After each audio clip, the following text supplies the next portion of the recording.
Salut à tous les Tesla fans. Alors on se retrouve encore aujourd'hui pour une petite vidéo toujours sur la Tesla Model 3 évidemment et sur l'arrivée de la Standard Plus, donc ce qu'on appelle la SR, d'accord, Standard Range Plus qui est disponible et aussi des autres. Alors en fait je voulais faire un point voilà, sur la gamme qui est aujourd'hui accessible en France si vous commandez aujourd'hui une Tesla Model 3. Alors donc, on va parler de 5 configurations possibles. Il y a la Standard Range, SR, la Standard Range Plus, SR+. Il y a la Long Range 2 roues motrices, donc qui s'appelle RWD en anglais. La Long Range 4 roues motrices Dual Motor et la Performance 4 roues motrices Dual Motor.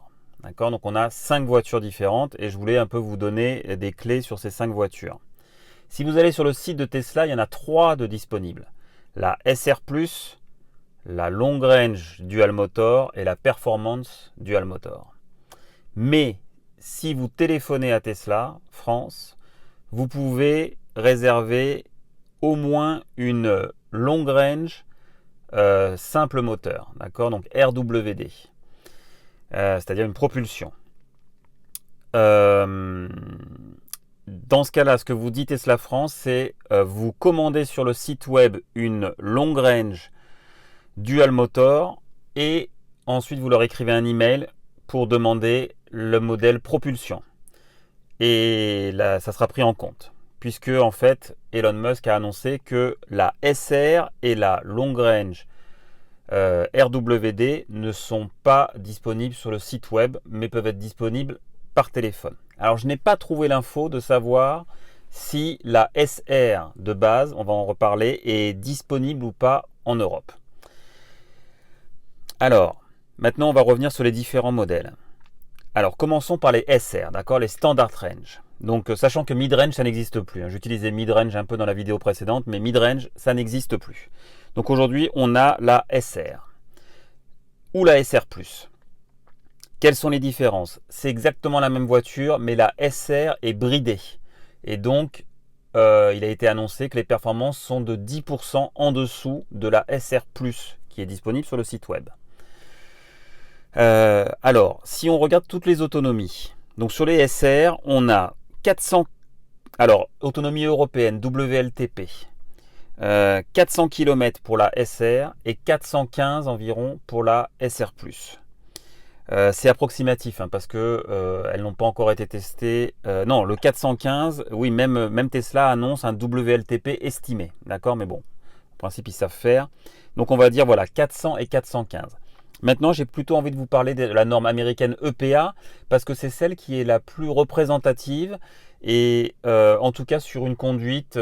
Si vous vous souvenez, j'ai fait une vidéo sur ma vie de commuter, donc pour aller au travail, voilà, donc des routes 80, 90, un peu de 110, et bien ça c'est très représentatif en fait de la norme américaine EPA. Et j'avais atteint effectivement, même si j'avais dû faire une extrapolation hein, parce que j'avais pas fait assez de jours de commuting pour arriver au total, mais j'avais bien atteint les 500 km, ce qui est l'EPA de ma voiture, qui est donc une grande autonomie, une long range dual motor. Alors on revient au SR. Donc les normes EPA, c'est ça que je pense, c'est pour ça que c'est intéressant d'en parler. C'est 355 sur la SR et 385 sur la SR+, dont on a parlé hier et qui est disponible sur le site web.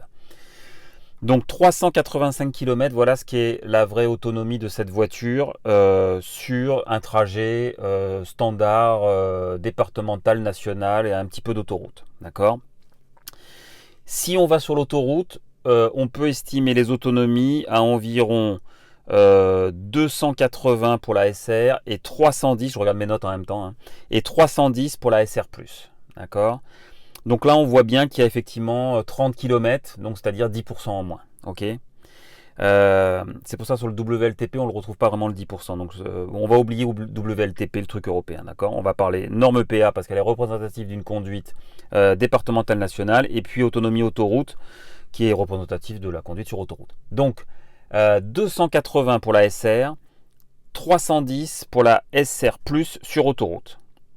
Je vais vous remettre ça dans des tableaux parce qu'il y a trop de chiffres, hein. Même moi, je suis paumé. Alors, celle-là, cette voiture, donc la SR+, elle est disponible à partir de 42 600 euros. J'ai fait une vidéo hier dessus. Sur le site web, vous pouvez l'acheter directement avec un intérieur premium partiel. Vous n'avez pas le choix. Et donc, on a vu ça hier, mais assez complet, assez sympa. La SR, si elle serait disponible en Europe, a priori, il y aura aussi cet intérieur premium partiel. C'est-à-dire qu'ils abandonnent l'intérieur de base où il était prévu des sièges en tissu, aucune motorisation des sièges. Et puis, qu'est-ce qu'ils avaient encore enlevé? Ils avaient encore enlevé d'autres petites choses. Bon, je ne me souviens plus. Mais je crois que ça n'existera plus.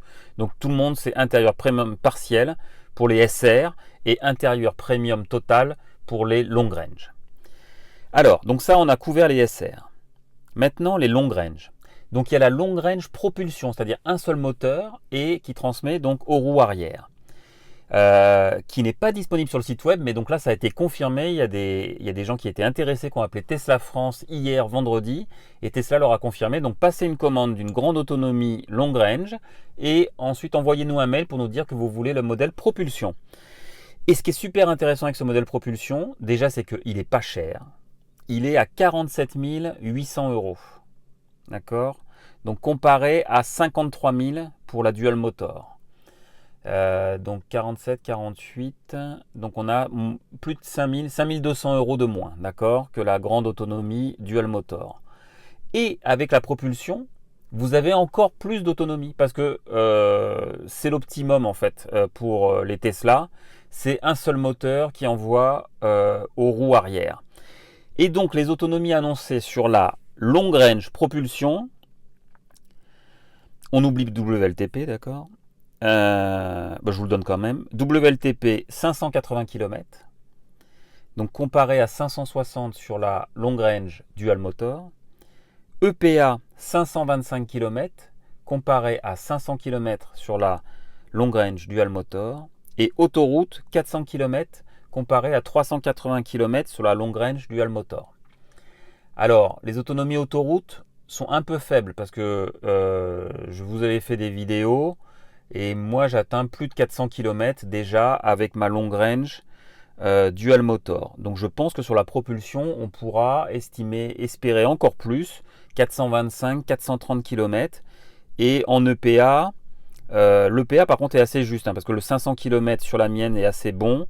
Donc 525 sur la long range propulsion.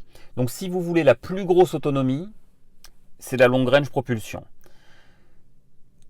Elle est 5000 euros moins chère. Inconvénient, évidemment, elle accélère moins fort, parce que quand il y a deux moteurs, ça accélère plus fort. Et par contre, vous avez l'intérieur premium, comme dans la long range. Donc, ça diminue, ça met les grandes autonomies à partir de 47 800 euros, ce qui est, à mon avis, un tarif assez canon. Et je me demande même si je n'aurais pas été intéressé. En tout cas, si j'avais eu le choix entre les deux, je me serais posé longuement la question. Parce que 5000 euros de moins, bon, on perd une seconde au 0 à 100. Mais voilà, je pense que c'est un bon deal et c'est encore plus de kilomètres. Bon, est-ce que j'en ai vraiment besoin, moi, de plus d'autonomie? C'est pas sûr.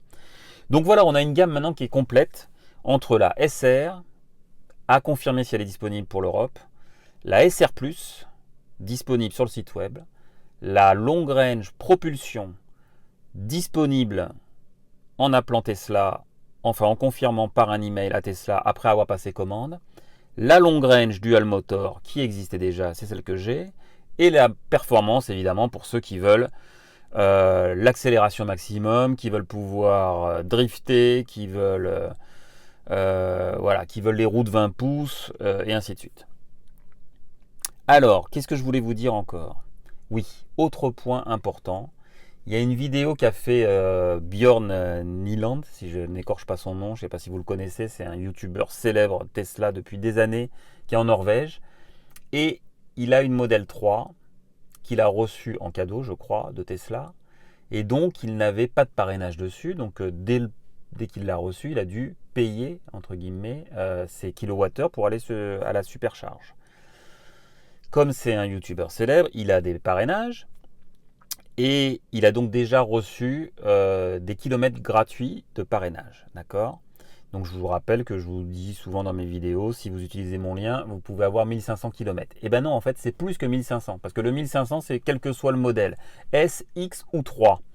Et en fait, le 1500 est donc calé sur un modèle X qui consomme bien plus qu'un modèle 3.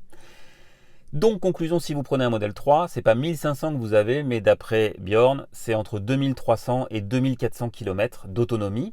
Et c'est quelque chose qu'on suit très très bien, puisqu'en fait, sur votre application, vous le savez peut-être pas encore si vous n'avez pas de Tesla, mais il y a une application à mettre sur votre téléphone portable qui est reliée à votre voiture.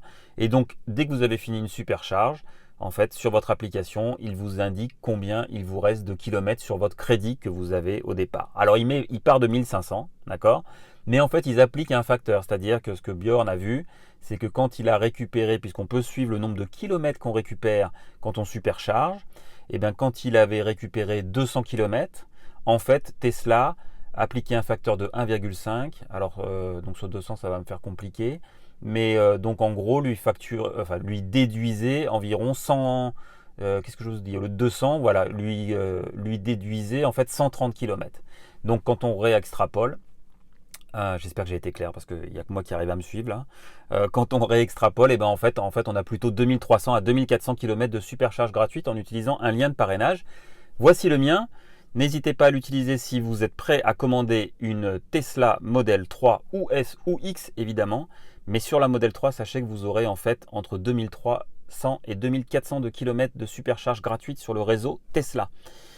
Voilà, j'espère que j'ai été clair. Je vais rajouter des tableaux pour vous donner les chiffres et que vous puissiez les digérer pendant que je vous les donnais.